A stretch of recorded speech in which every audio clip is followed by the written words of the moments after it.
It's the GITA Interviews, the premier global IT solution podcast, where we talk to the CEOs and business leaders who are growing their companies through global partnerships. I'm your host, Emery Geosits, the Executive Director of the Global IT Alliance. Hi, and welcome to the GITA Podcasts. I'm Emery Geosits, your host, and joining me from Hong Kong today, where it's not too late in the evening, but late enough, is Ben Yeung, the Chief Commercial Officer from HKBN and Joss. Welcome, Ben. Welcome, everyone. Nice to meet you here. So good to see you. Online. Yes. So good to see you. So thanks for joining me today. How are things in Hong Kong? How are you guys doing? Oh, okay. I would say it's 80% back to normal. Great. And but still under quarantine. Mm-hmm. We have no problem to travel out, but when we return to the city, we still have 7 days quarantine. Wow. Now, are you guys back in the office, or is everyone still working from home? It's hybrid now. Okay. So most of the people are going back to the office since mid of April. Okay. But still, some companies choose to allow their people to stay at home. Wow. Okay. Got it. Well, congratulations on your role with HKBN and Joss. I know it's fairly new for you. I know you've been with Joss for 6 years and in the industry for over 10 combined. Tell me a little bit about what HKBN and Joss, the evolution of them joining together and kind of what it's meant for the company. I think the last 6 years is really exciting. I joined as HKBN people. We found that HKBN itself is a Hong Kong broadband network. It's a fixed broadband service in Hong Kong. Right. We found that the fixed network is very mature. The growth is not really impressive. So we are looking for partnership. Mm-hmm. And we found that Joss, they are very famous in ICT solution providing, mm-hmm. but they lack of connectivity. So we found the synergy. So we merged with them and become HKBN and Joss. And Joss, I think, is quite popular in Hong Kong because they offer ICT service in Hong Kong, Malaysia, Singapore, mainland China, and Macau. Those are very strategic locations in Asia-Pac. Absolutely. And I actually should mention that Joss was one of the founding members of the Alliance back in 2013. So we're very proud to have you part of that initial group of companies within the Alliance, and now, of course, continuing as you guys expand, which is very exciting. So we touched a little bit on what everyone's back-to-work topics are with COVID. I know that you probably had a strategy for your organization and the two organizations together prior to COVID. So can you talk to me a little bit about, in particular in the regions you covered that you mentioned, how that changed your strategy, how COVID affected your strategies? Okay. Well, honestly, the impact to us last year was really substantial because if you remember that when the beginning of COVID, people are trying to find ways to prevent it. Mm-hmm. So how to prevent it is to reduce their activities, stay at home, no entertainment, no office, right? Everything stopped. Right. So it slowed down the economics. So in the beginning stage of COVID, it's really we lost much business on that. Mm-hmm. But then when people realize that COVID will last for a long time, it will not disappear in 2 months or 3 months. Right. They realize that it will be a new normal. Then the people will find out, what should we do? And then they change their behavior. Instead of staying at home, they will ask the question, how can I connect to the office securely? Mm-hmm. And the companies are starting to think about our people cannot travel, how can I contact the partners overseas, the customer overseas? So that creates a new demand in the market. Mm-hmm. Instead of they are thinking about the physical expansion of the office, they are trying to find ways how to connect people through online or virtually. That is a very good opportunity for us because we are solution provider. Right, right. You have difficulties, that is our opportunity. We can find way to solve your problem. Right. That changes our mind. Yeah, very much so. How many employees did you have to switch from an in-office environment to remote? Well, I think before April this year, in Hong Kong, I just mentioned in Hong Kong office, we have 3,000 staff in Hong Kong. Oh, wow. All are them working from home. Wow. We are not allowed to enter the office unless you are related to network reliability. Okay. Wow. And I know that you host some networks for your customers as well.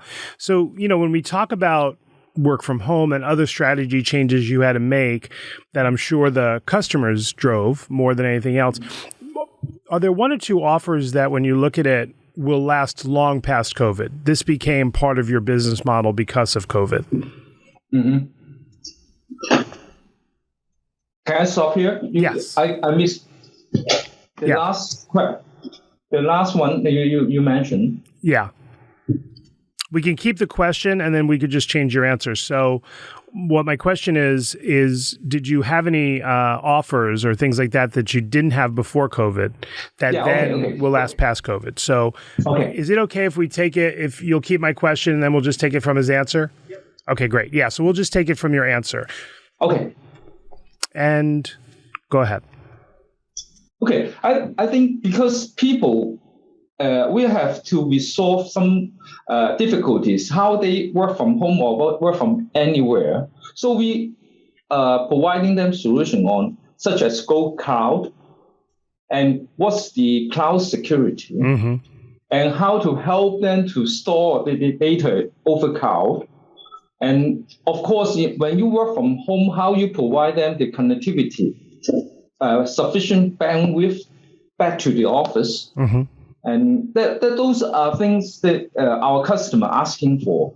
So we start to making offer to them, how to make up the backup, how to store your data in the cloud with what we have multi-cloud strategy or something like that. So, but that is the offers we are newly create and provide to the customer. Yeah, and those are very significant. I'm finding all over the world. So it's great, especially as a GITA partner, to know that we have what you guys are doing in China, in Malaysia, and Singapore, and of course in Hong Kong, and be able to replicate that with our partners in France and the US and Canada, et cetera. So that's great to know. Ben, as you see 2022 playing out, so we're in the end of May now. We've got about close to half of the year done. What do you see your business doing? Are you in a growth mode? And if you can give us some idea of how Malaysia's doing, Singapore, China, and Hong Kong, how's it going? Okay. Well, that's a good news first. Because we lagged behind last year. Great. The supply chain, the shortage of the supply chain, we owed our customer a lot of things. We should have some delivery, but because of the low delivery, then we slow down. So at this moment, we are very busy to pick up the lag behind orders. And looking forward, we will believe that COVID will last for a long time. We have to adapt this change. So we are thinking about how to help people connect the business worldwide. Right. So that is why, actually, I missed the point is that we formed a joint venture with StarHub early this year. Yeah, in Singapore, right? Yeah, in Singapore. The reason we are trying to make is that we position ourselves located in Asia-Pac region. Behind me, in Hong Kong, there are huge customer base in mainland China. Mm-hmm. They want to go out. And people want to come into mainland China. Mm-hmm. But because of COVID, people reduce their travel. Right. So we position ourselves as to how to bridge them up. Mm. And we provide solution to them, such as SD-WAN or whatever, such that they can connect each other very convenient and with all the security in place and everywhere. Right. That is the point. And Singapore is another strategic location in Southeast Asia. Mm-hmm. They connect to Australia, New Zealand, Indonesia, Malaysia. So that is another strategic location. What we are doing is to help Asia Pacific region to go overseas to Europe or to America. Right. And return. American people or the European can come to Asia Pacific. Right. Right. So would you say that the mainland China companies are surviving because of those offers outside of mainland China? Like what you're talking about in Hong Kong and your other geographies, I'm assuming that's how in COVID times, mainland China customers are surviving and businesses are surviving. Is that accurate? Yeah. Well, of course, mainland China, itself is a huge economy. Right. Well, the demand there is already very substantial. But having said that, because the government control on the COVID, the policy is very stringent. Right. So what they have to do is that they ask for people in Hong Kong as a stepstone to go overseas. Ah, okay. And that is the normal. I would say that we receive many inquiries from China Mm-hmm. and helping them to connect to other Asia-Pac regions Mm-hmm. or to Europe or to US. And how many employees do you have in mainland China? We have more than 9 offices. Oh, wow. In Okay. mainland China. Okay. Plus 1 solution development center. Okay. That is important. We have to customize the solution for the customer. Different segment, they have different need. Financial, manufacturing, online, they have different requirement on the solutions. Right. So we need to, we have more than 100 engineers in mainland China office, the center, to help our customer to develop different solutions.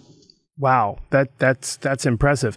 And you touched on this a little bit, but if you can give us a little more, when you look at what GITA and the Global IT Alliance brings to you guys, what do you see as the key advantages in working with our global partners? Well, that brings us much advantages because through this alliance, we don't have connection in Europe or in US or other places. Mm-hmm. We are very strong in Hong Kong and Singapore, Malaysia. These regions we are our strength, but we cannot connect the customer outside. Right. But alliance can help to bridge this gap. They bring us the opportunities, and in Hong Kong and in mainland China, that I will believe that this business will grow substantially in the coming few years. When more people want to go to mainland China and Southeast Asia, instead of building up a huge office there, they would prefer to focus on their core business. And for the non-core business, they want to find local partners to do their fulfillment. Right. Yeah, no, that's exactly why the alliance exists. So you're 100% right. And I will say that I've worked with so many people on the Joss HKB and Joss team, and every single experience I've had is fantastic. Your people are so dedicated and really wonderful and committed to the alliance, and we could not have a better experience. I will tell you some breaking news about the alliance is, as of last week, we are up 800% year over year. So a lot of that I owe to your team in Hong Kong as well. You know, when you look at the employees and you look back on your career in this industry and what you've accomplished in your short time as leading HKBN and Joss, is there something that stands out in your career that you're most proud of, that you could say, hey, you know what, that accomplishment or the current accomplishment, whatever it is, you know, it's just my highlight? Okay. I'm fortunate that I choose my career in telecom industry because in my career life, I start with wireless, this mobile industry. Right. I've been working in a paging company and then go to cellular. Right. And then I work in a mobile operator in Hong Kong called SmarTone.